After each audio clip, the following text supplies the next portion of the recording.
निर्गंतों के मार्ग को किस प्रकार से लोग रसपान कर रहे हैं। हे मित्र, आपने कोई कटुक शब्द बोल दिया, उनका हृदय विदीर्ण हो जाएगा और फिर ये आपने भर करके पूरे देश में डाल दिए, ये लंबे समय तक चलते रहेंगे और सदियां भी निकल जाएं। लोग यूं देख के बताएंगे जैसे आज हम महावीर की वाणी को ग्रंथ में खोल के बताते हैं, देखो दीपक, ये लिखा है, भगवान के उपदेश हैं। ऐसे मित्र तुम्हारी बातों को लोग खोल के बताएंगे, देखो इन्होंने इसमें इस प्रकार से इस शब्द का प्रयोग किया था।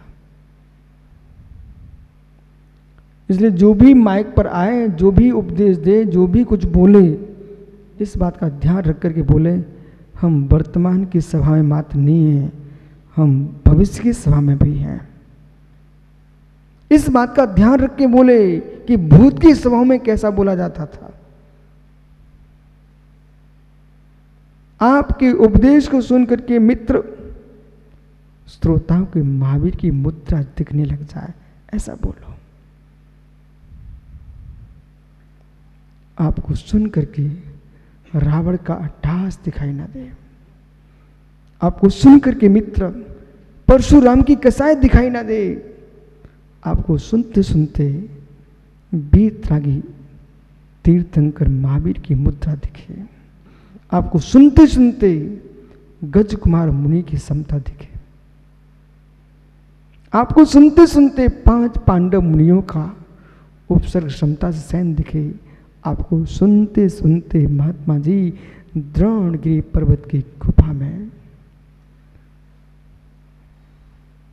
गुरुदत्त स्वामी नजर आए।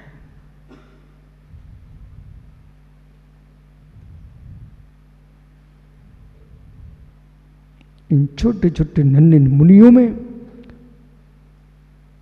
भगवान दिखने लग जाए। गुन्नू, एक प्रश्न करूं,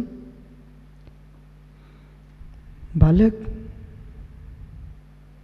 जब त्योहार का दिन आता, पर्व का दिन, पर्युषण पर्व का नहीं, अपने पर्व तो उपवास वाले हैं, खाने वाले पर्व, होली दीपावली वाले, तो मालूम माँ कुछ सामग्री घोर घार के रख लेती है।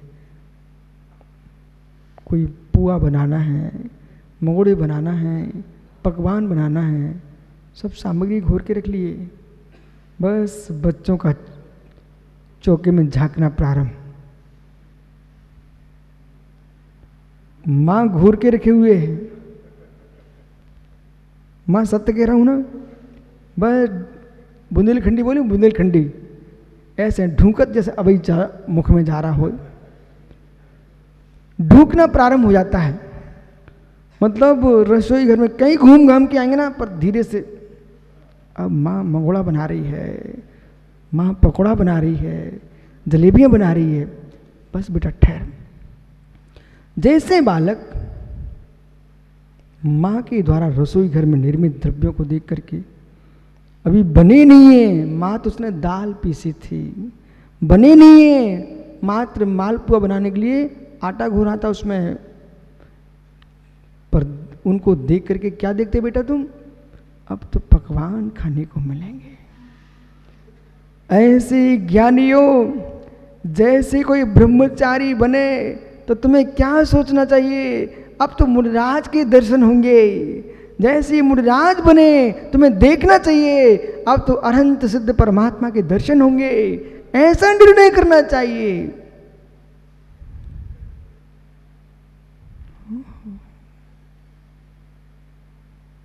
घर में कढ़ाई चढ़ती है, पकवान दिखना प्रारंभ हो जाते हैं, आनंद भी आने लगता है। ऐसे जो लोग मुनिराज को आहार देते हैं, मुनिराज भले आहार का स्वाद ले रहे हों, लेकिन श्रावक को आहार का स्वाद नहीं आता, श्रावक को तो भविष्य के सिद्धों की भक्ति का आनंद आता है।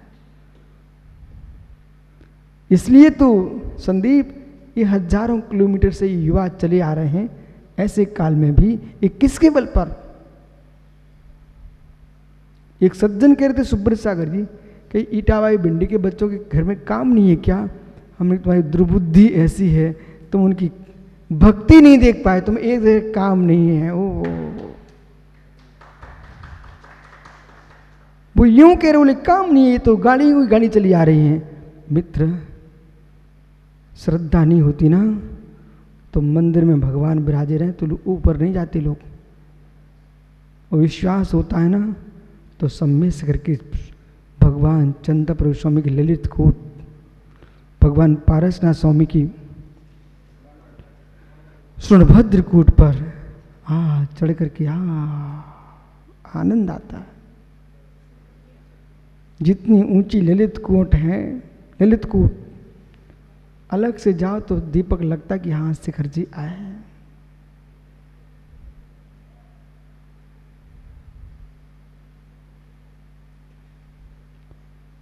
ये हुआ व्यवहार का कथन। ललित कूट का अध्ययन, ललित कूट की वंदना करो, ये विशुद्धि उमड़ रही है, विशुद्धि उमड़ रही है। ये व्यवहार मोक्ष मार्ग है।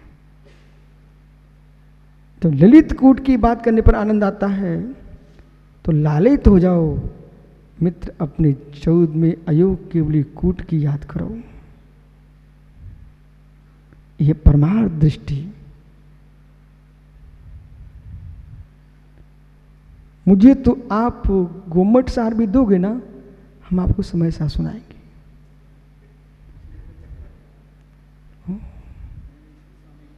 विश्वास मानो, आपको समय सा सुनाएंगे। समय सार के बाहर कोई अनुयोग है नहीं है ना। समय यानी आत्मा, विभाव में होगी तो आत्मा का ही कथन होगा, स्वभाव में हो तो आत्मा का ही कथन होगा। इसलिए सर्वत्र समय सार है। वीर से सोमने श्री धवला जी की टीका में लिखा हुआ है, सिद्धांत भी अध्यात्म है। सिद्धांत भी अध्यात्म है। इसलिए अब मेरा सोच है, खिंचने की भाषा बंद कर देना चाहिए, आदमी को तरल तरल भाषा बोलना चाहिए। अपने ही तो लोग हैं, उन्हें तो तुमको संभाल नहीं पा रहे हो, उन्हीं को तुम तोड़ लोगे। मित्र, जिनशैन बनो, जिन्होंने हमको क्षत्रियों को सिज्जैन दिए हैं। लोहाचार बनो, जिन्होंने मुझे अजैनों से जैन दिए हैं। ऐसे तो काम करो। तुमने कौन सा बड़ा काम कर लिया, हमारे जैन समाज के 4 लोगों को तोड़कर एक ग्रुप बना लिया। इसलिए इनसे दीपक में प्रभावित बिल्कुल होता नहीं हूँ। जो छोटे छोटे ग्रुप बनाए बैठे, हम आपके तुम हमारे, चाहे 13 हो चाहे 20 हो, चाहे मुमुक्षु हो चाहे तारुण तरुण हो, इनको विभागों मत विभाजित करो। अपनी अपनी परंपरा का निर्वाह नहीं छोड़ पा मत छोड़ो, लेकिन अखंड एक जैनत्व का बात करो। न तुम साधु संतों में बांटो समाज को कि मेरा ग्रुप कि तेरा ग्रुप। मित्र, तुम्हारे ग्रुप में भी हमारे भाई हैं। इस भ्रम को मत छोड़ देना कि हमारा ग्रुप अलग से है। हमारे ही भाई तुम्हारे ग्रुप में हैं और दूसरे ग्रुप में भी हमारे ही भाई हैं।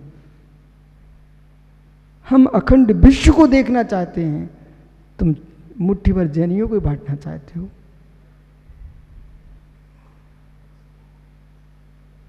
अखंडित को देखिए, अखंड को देखिए।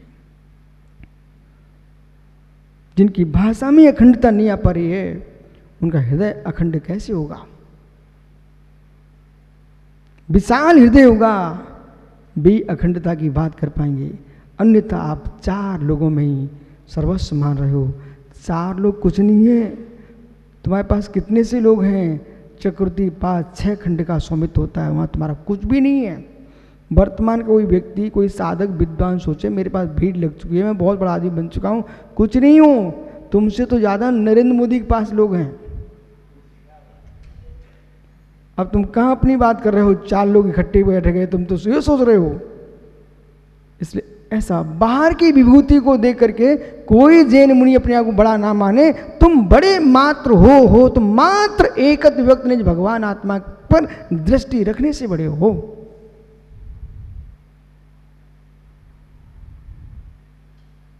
और तुम्हारा कोई बड़प्पन नहीं है। नव देवताओं के देवता हो, इसलिए तुम महान हो। स्वर्ग के देवताओं की दृष्टि से तुम हीन हो। बल में, वीर में, वैभव में, सुख में, सब में तुम हीन हो, क्योंकि तुम मनुष्य गति के जीव हो। ऐसा समझ ज्ञानी, मनुष्य गति के जीव हो, इसलिए तुम महान नहीं हो। तो देव आकर के नमस्कार करा, शोधर मंदिर नमस्कार करा, वो मालूम वो तुम्हारे चारित्र की वंदना कर रहा है। आप चारित्र में महान हो, इसलिए जिस गुण से महान हो उस पे जियोगे तो भगवान बन जाओगे, और हर गुणों में घुसोगे तो नरक के नारकी मिलोगे। सागर जी बराबर। कोई न्याय चाह रहे, अपने न्याय की विद्या में आगे बढ़े तो सफलता पाएंगे। और हर जगह तुम प्रवेश करोगे तो वहां 2 गोल नंबर आएंगे।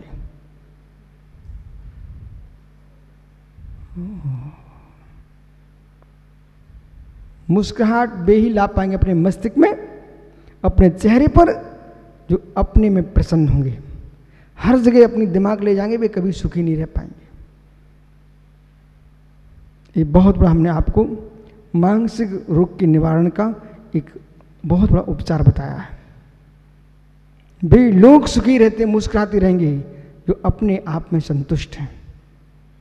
जो हर क्षेत्र में दिमाग ले जाएंगे वे कभी सुखी नहीं रह पाएंगे, कभी सुखी नहीं रह पाएंगे, क्योंकि क्षमता इतनी विराट नहीं है कि तुम सब जगह अपना काम कर सको।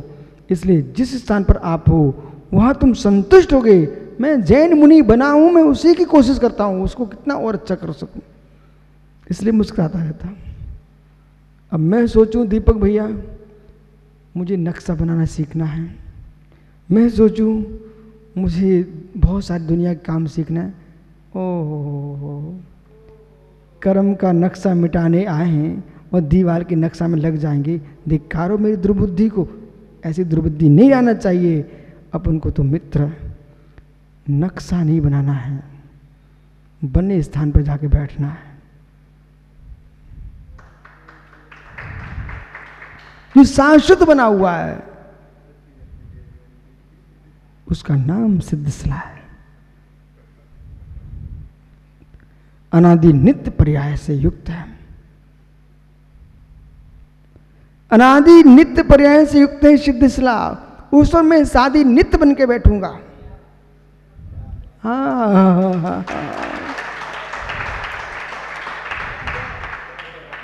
शादी नित्य बन के बैठूंगा। नयों की दृष्टि को कैसे आप व्याख्यात कर सकते हैं मित्र? आनंद उठो आप। अनादि नित्य पर्याय पर मैं शादी नित्य बन के बैठूंगा, ऐसा निर्णय करो अपना अपना। और जितने लोग हैं सबको सलाह दो। अपन व्यर्थ में शादी शांत को बनाने में लगे हैं। कितने तुम भवन बना लो, मंजिल बना लो, सब शांति शादी शांत है। भवन मंजिल पे खंड बना लो, 84 खंड के महल, तीर्थंकरों के नहीं बचे, शादी शांत है। इसलिए पागल लोग बनाने में लगे हुए, ज्ञानी लोग सोचते हैं हम अनादि अनंत में बैठूंगा। सभी भवन शादी शांत, बेचारे पूरे जीवन की मुनिचर्या का पूरा जीवन टुकड़े के मांगने में बर्बाद कर रहे हैं शादी शांत के पीछे। शादी शांत पर्याय के पीछे बेचारे आहार को भी खरीद करके ले रहे हैं बेचारे। ओहो, शादी शांत पर्याय के पीछे श्रावकों के चेहरे उदास करा देते, बोले इतने हो तो आहार होंगे तुम्हारे यहां, शादी शांत के पीछे। जबकि विश्व में कौन सा पुरुष ऐसा है जिसे ये मालूम न हो लोहे के भवन भी ढह जाते हैं। महात्मा सुब्रत सागर जी, बहुत दिन नहीं हुए, कुछ दिन पूर्व एक लोहे के पीपों पर खंभों पर बना बहुत बड़ा भवन इमारत विमान की टक्कर से खाक हुई कि नहीं हुई है। खाक हुई कि नहीं हुई है। मित्र तुम कितनी मजबूत बना लो, पुद्गल का धर्म पूर्ण गलन है, इसको भूल के मत बनाना। जो भी बिल्डिंग बनाओ ना दीपक, इस सूत्र को पहले सामने टांग लेना। भवन बनाते रहना आप तो, पर ये लिखना पुद्गल स्वभाव पूर्ण गलन। आनंद आ गया। हो लिखना बेटा, भवन बनवाना, और क्या लिख के टांगना सामने? जैसे लोग मटकी, काली मटकी टांग देते, बोले नजर ना लग जाए, तुम पहले से उसमें ये लिख के टांगना, सादी शांत स्वभाव इसका। तो लोग पूछेंगे, अभी हमारे सारस्वत जी हैं, समर्थ जी, तो मोटा हो जाऊं, मोटा हो जाऊं। अरे अज्ञानी ज्ञानियों, सादी शांत को क्या मोटा करना चाह रहे हो? जो आंध्र अनादि अनंत है उसका आनंद लूटो ना। सादी शांत के पीछे बेचारा सुबह शाम देखता, अब कितना मोटा हुआ हो। हे जीव, इस सादी शांत को मत देख, इसका तो अंत नियत है। चाहे मोटा होगा तो अंत होगा, पतला होगा तो अंत होगा, मध्य का हो तो अंत होगा। उसे देखो जो न सादी है न शांत है, जो अनादि अनंत है, उसका नाम चैतन्य भगवान आत्मा क्या एक स्वभाव है।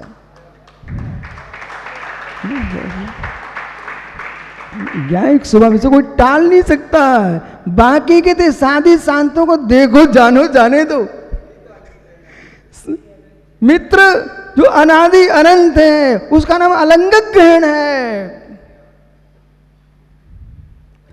जो अनादि अनंत है उसका नाम अलंगक ग्रहण है। जो साधी शांत है वे असमान जाति पर्याय है। मित्र अब भी समझ में नहीं आए, अब भगवान वर्धमान स्वामी तुमको वैशाली में समझाने नहीं आएंगे।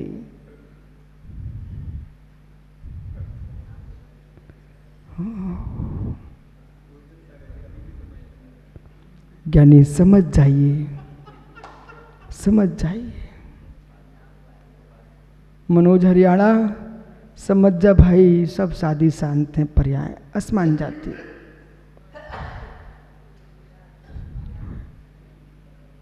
ओहो, आलाप पद्धति इसलिए तो पढ़ी जाती कि आलाप पद्धति तुम्हारी सुंदर हो। आलाप पद्धति इसलिए तो पढ़ाई जा रही है कि आलाप पद्धति सुंदर हो, चीखने की आवाज ना हो, चिल्लाने की आवाज ना हो, भगवत वाणी अमृत से खुले। इसलिए जिस ग्रंथ को आप पढ़ रहे हो, आपने ध्यान दिया हो, इसका मंगलाचरण ही मधुर है। इंद्र सदबंधियाणम त्रिभुवन हृदय मधुर विशद वक्काणम अंतातीत गुणाणम नमो जिनाणम चिद भवाणम।